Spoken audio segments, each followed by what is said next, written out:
The night of December 11th, 2025, settled over the Black Sea with a cold, deceptive stillness.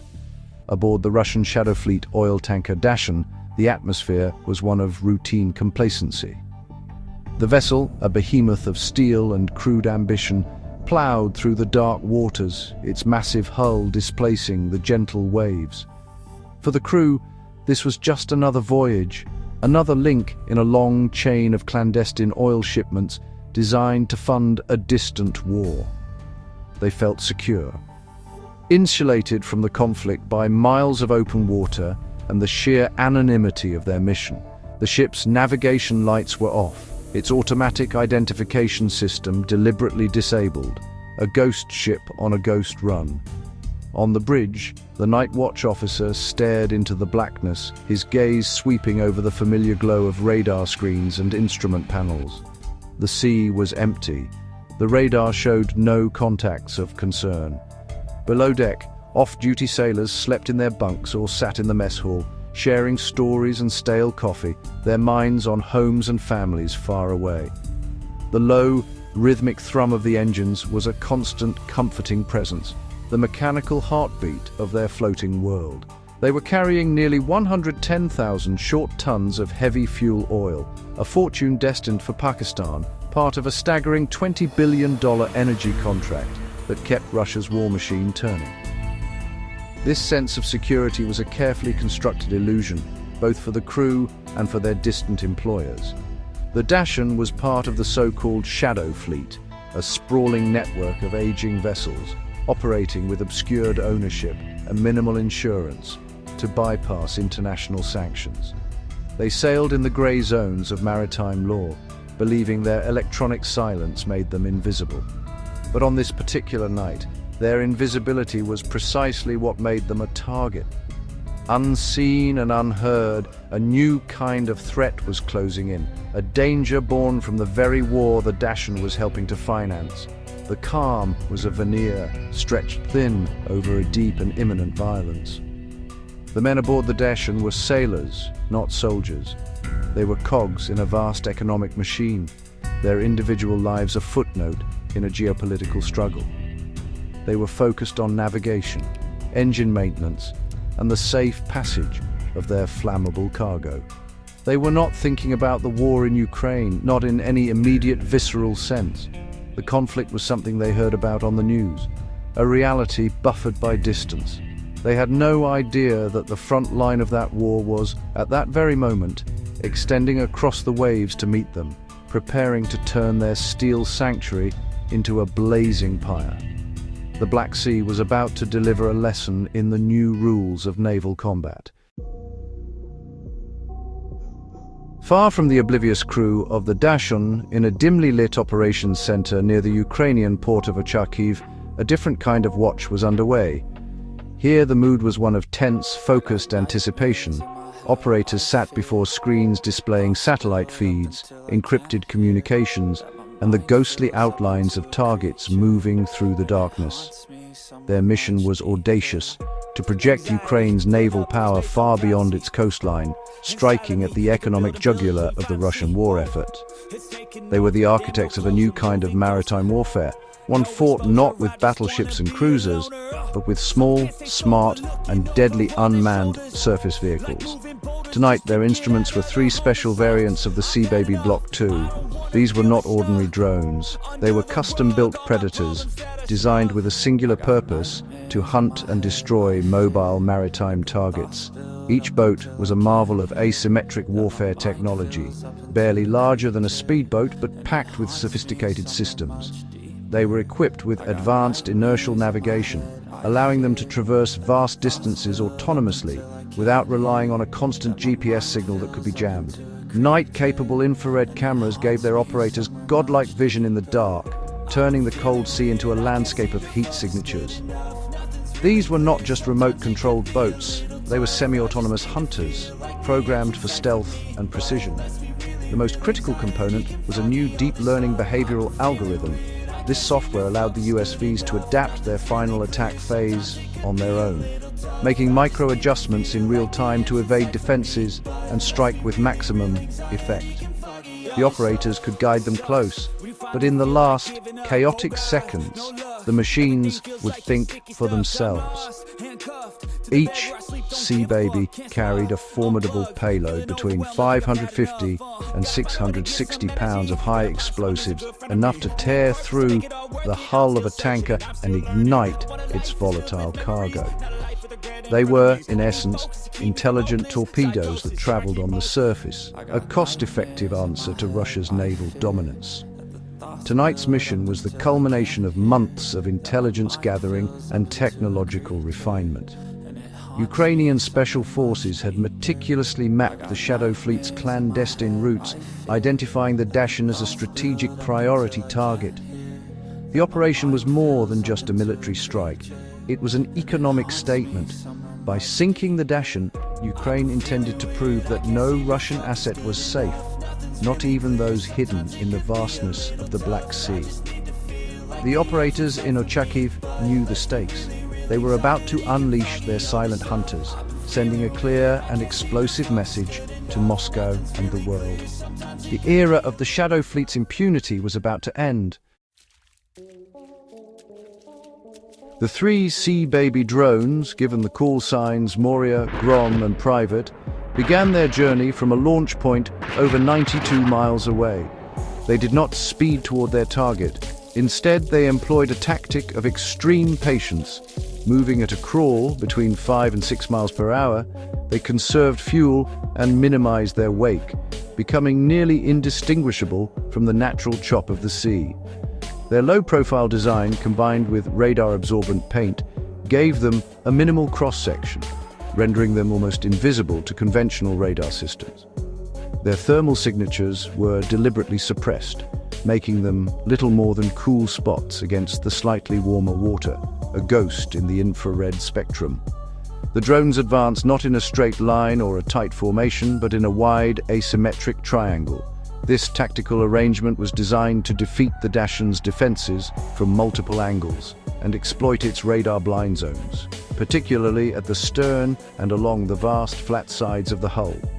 Moria was assigned the northwest vector, its objective the tanker's vulnerable stern, where the rudder and propulsion systems were located.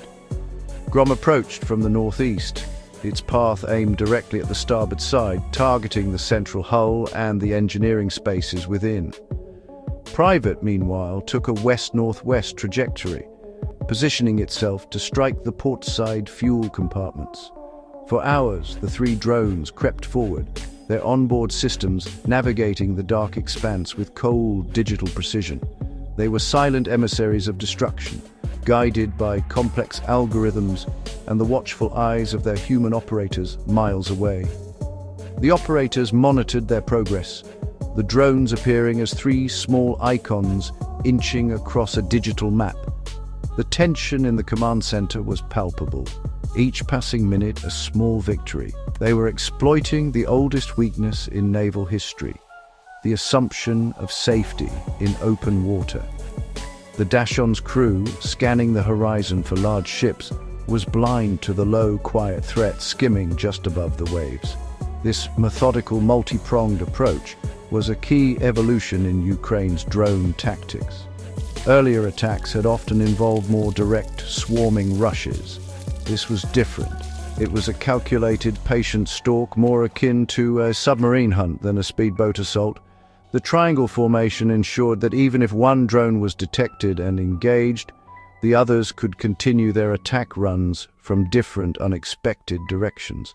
It was a strategy of guaranteed access, maximizing the probability that at least one, if not more, of the explosive-laden craft would reach its target. The trap was slowly, silently closing.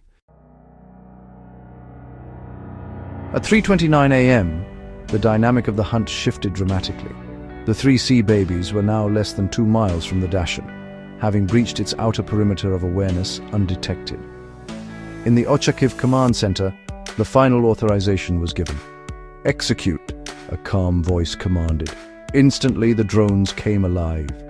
Their quiet electric motors gave way to powerful engines, and they accelerated with astonishing speed.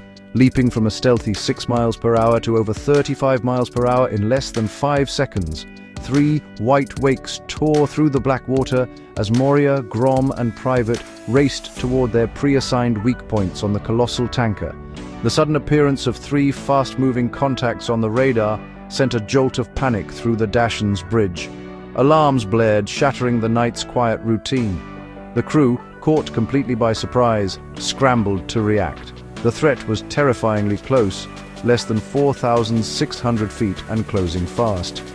On deck, sailors frantically manned the ship's defensive weapons, a turret-mounted AK-6 30 close-in weapon system, and several heavy 14.5mm machine guns.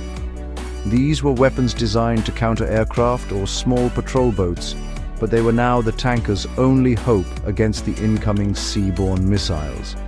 The gunners opened fire, streams of tracer rounds cutting bright, desperate lines across the darkness. The roar of the AK-630 firing thousands of rounds per minute filled the air. Their fire was concentrated on the lead drone, Moria, which was making a direct run for the stern. For a moment, it seemed their frantic defense might work. At a distance of about 2,300 feet, a hail of bullets found its mark. Moria erupted in a flash of light and a muffled bang, its explosive payload detonating prematurely over the water.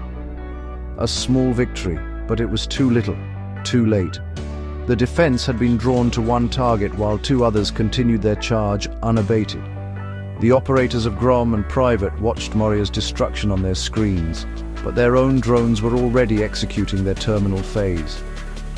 The onboard deep learning algorithms took over, making split-second adjustments to their course to evade the frantic, sweeping fire from the tanker.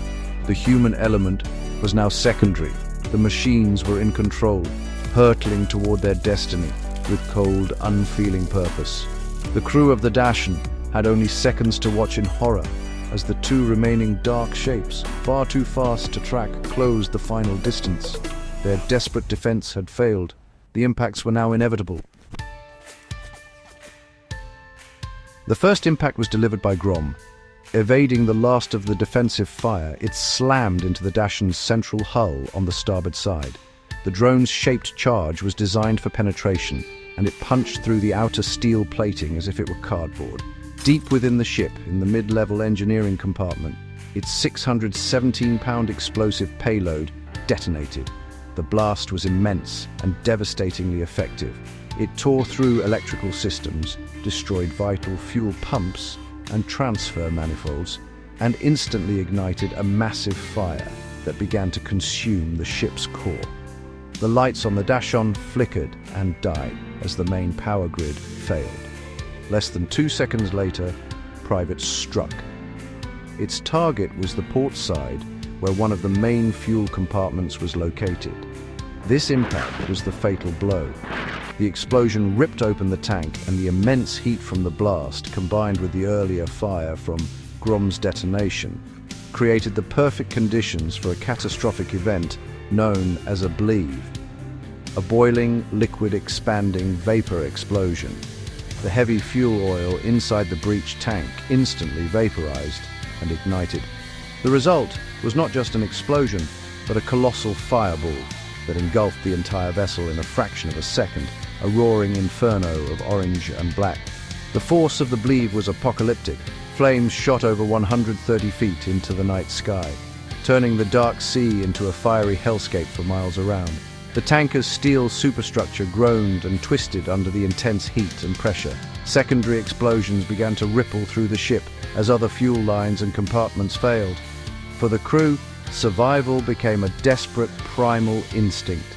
Those not killed in the initial blasts scrambled through smoke-filled corridors and across burning decks, trying to reach the lifeboats. The orderly world of their ship had been transformed into a chaotic nightmare of fire, smoke, and screaming metal. The destruction was total and terrifyingly swift. The Dashon, a vessel designed to withstand the fury of the open ocean, was torn apart from the inside out by 2 relatively small, unmanned boats. The attack demonstrated a horrifying new reality of naval vulnerability. The ship's immense size, once a symbol of its strength, had become its greatest weakness. providing a massive, slow-moving target. The explosions were so powerful they were not just a localized event, they were a beacon, a signal of destruction visible from space, announcing to the world that a new chapter in the war had just been written in fire. In the chaos following the explosions, as fire consumed the Dashon, the ship's automated systems began their final, desperate cries for help. With the main power grid obliterated, an emergency satellite transmitter running on its own battery flickered to life. It automatically broadcast a Mayday packet, a digital ghost of the dying vessel, providing its last known coordinates, approximately 44 degrees north, 33 degrees east. 30 seconds after the cataclysmic bleave, the ship's AIS, which had been intentionally disabled for the entire voyage, reactivated on its own emergency power, broadcasting the vessel's identity, MMSI 636092343, to any receiver that could pick it up. It was a final, ironic act of identification from a ship that had thrived on anonymity. The human element of the tragedy was just as stark. At 4:01 a.m., more than 30 minutes after the initial attack, a crew member managed to transmit a garbled, terrified SOS over a short-range radio. It was a voice from the inferno, a plea for rescue from the few who had managed to escape the burning wreck. Lifeboats, silhouetted against the towering flames, pulled away from the melting steel hull, their occupants staring back in shock and horror at the funeral pyre their ship had become. The vast, cold Black Sea was now their only refuge, their survival dependent on a swift response that was far from certain.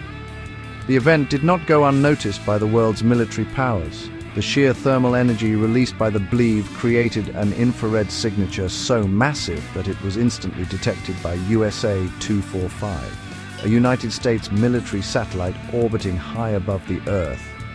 On the ground, an early warning radar station in Constanța, Romania, registered the explosion as a significant atmospheric event. Just 7 minutes after the final impact, follow-up satellite imagery confirmed the scale of the disaster, capturing a thermal anomaly on the sea's surface that stretched over 0.8 square miles.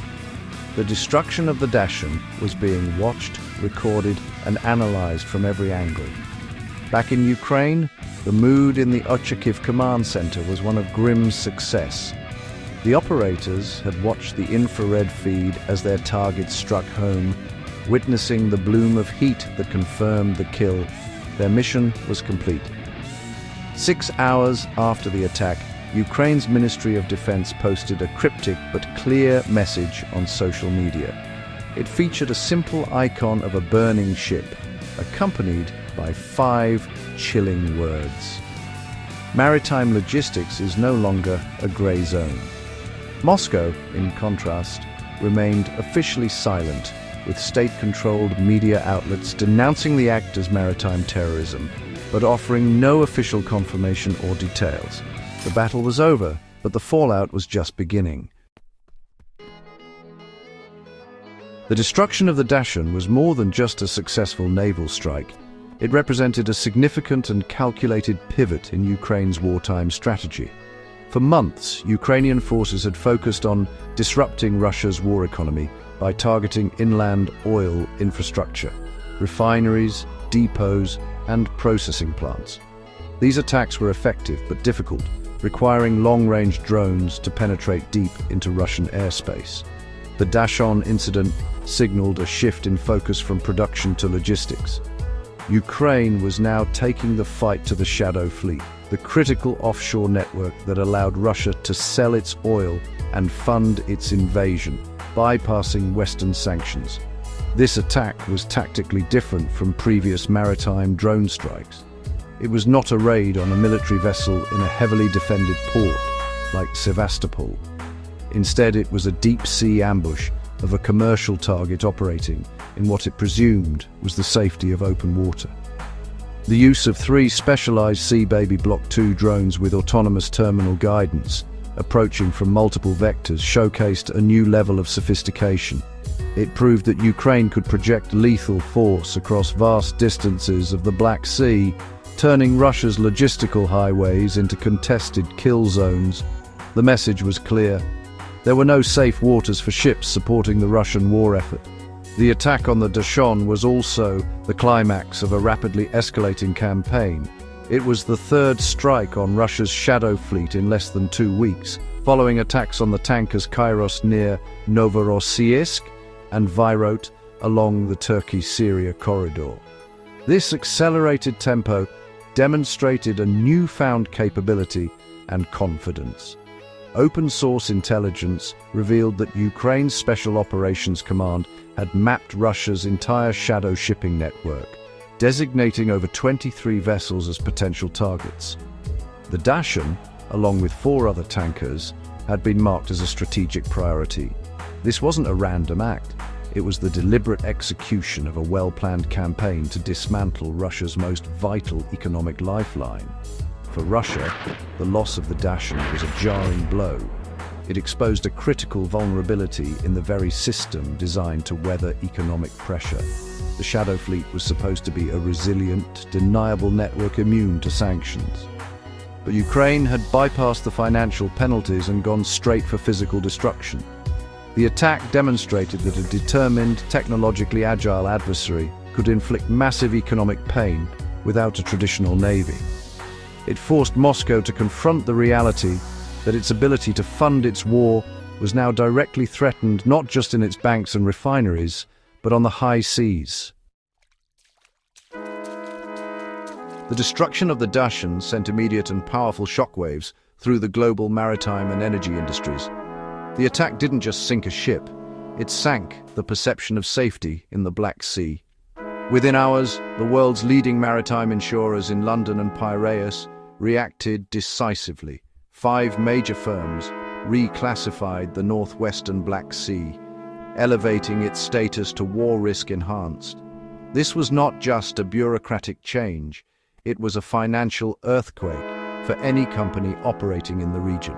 The cost of insuring a voyage through these waters skyrocketed overnight, with war risk premiums increasing by an average of $480,000 per tanker. The financial consequences were swift and severe. Tanker charter rates for the crucial Novorossiysk Port Said route, a key artery for Russian oil exports, doubled in less than 36 hours. Ship owners and brokers who had previously been willing to take on the risk of transporting Russian oil were now facing a new, unacceptable level of danger. The earlier attacks on the Kairos and Virot had already caused jitters, leading some brokers in the UAE and Singapore to temporarily suspend cargo bookings. The Dashon incident turned those jitters into full-blown panic. The Shadow Fleet's business model, built on low costs and high risk, was suddenly becoming economically unviable. The incident exposed the fragile interdependence of the global energy market. The Shadow Fleet existed to serve countries willing to buy Russian oil outside the G7 price cap, such as Pakistan, which was the Dashon's intended destination. Now, the physical risk of transport threatened to disrupt that supply chain. International energy traders, even those not directly involved with Russian oil, watched with growing concern. The attack introduced a new variable of instability into global oil prices. Any threat to the free movement of tankers, regardless of their flag or cargo, creates uncertainty, and uncertainty invariably pushes prices higher for everyone.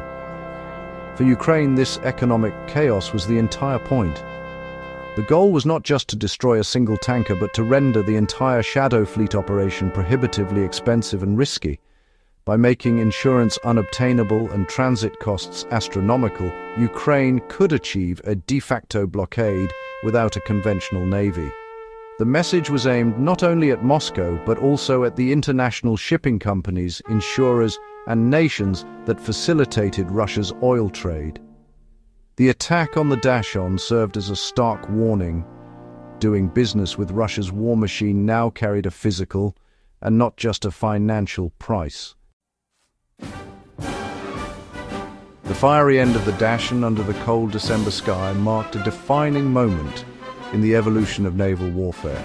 It was a brutal, effective demonstration of how a technologically nimble, outmatched nation could challenge a global power's control of the seas. The incident laid bare the vulnerabilities of modern maritime logistics, proving that even the largest supertankers are fragile targets when faced with smart, low-cost, and expendable autonomous weapons. The age-old balance between armor and firepower was being rewritten not by battleships, but by intelligent drones that cost a tiny fraction of their targets. This new reality has profound implications for global navies and commercial shipping alike. For military planners, the Dashon attack is a case study in the power of asymmetric warfare.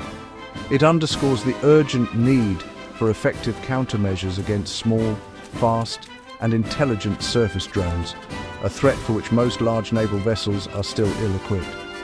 For the commercial shipping industry, the incident is a terrifying wake-up call. The principle of freedom of navigation feels hollow when a vessel can be targeted and destroyed with such precision in international waters. The distinction between military and civilian targets is blurring, especially for ships involved in propping up a war economy. The strategic fallout continues to unfold. Western analysts widely believe the Dashon strike was not an isolated event, but the opening salvo of a sustained campaign.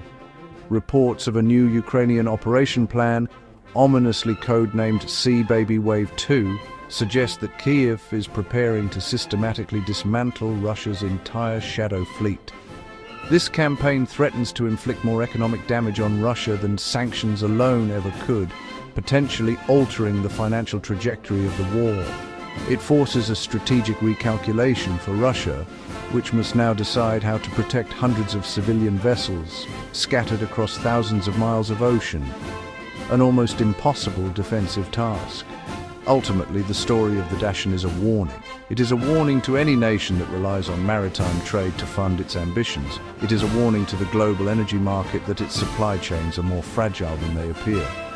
And it is a warning to the world that the nature of conflict is changing, as innovation and desperation combine to create new and unpredictable threats. The burning hulk of the oil tanker, a monument to a successful ambush, signifies a new era where the ocean is no longer a buffer from conflict, but a transparent and fluid battlefield where anyone or anything can be a hunter.